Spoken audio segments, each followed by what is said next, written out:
திருப்பத்தூர் மாவட்டம் ஆம்பூர் அருகே தனது நிலம் என்று கூறி குழந்தைகளை வெளியேற்றிவிட்டு அங்கன்வாடி மையத்தை பூட்டி திமுக நிர்வாகி அராஜகத்தில் ஈடுபட்டுள்ளார். இது தொடர்பான விவரங்களுடன் செய்தியாளர் வீரராகவன் வழங்கியிருக்கலாம். வீரராகவன், வணக்கம். விவரங்களை பதிவு பண்ணலாம்.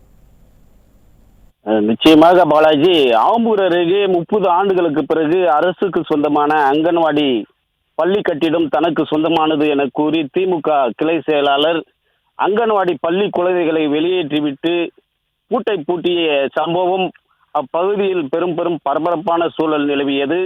திருப்பத்தூர் மாவட்டம் ஆம்பூர் அடுத்த நாச்சியார்குப்பம் ஊராட்சிக்குட்பட்ட கம்மியம்பட்டு புதூர் பகுதியில் அரசுக்கு சொந்தமான அங்கன்வாடி பள்ளி கட்டிடம் செயல்பட்டு வருகிறது. இந்த கட்டிடத்தில் சுமார் 22 குழந்தைகள் பள்ளி பயின்று வந்து வருகின்றனர்.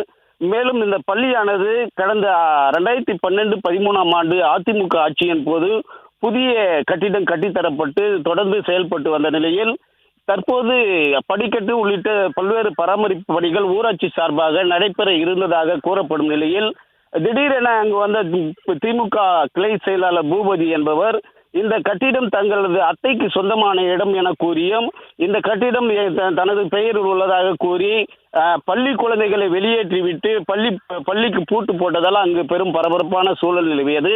இதனால் குழந்தைகள் சுமார் 1 மணி நேரத்திற்கும் மேலாக வெளியில் நிற்கக்கூடிய சூழல் நிலவியது.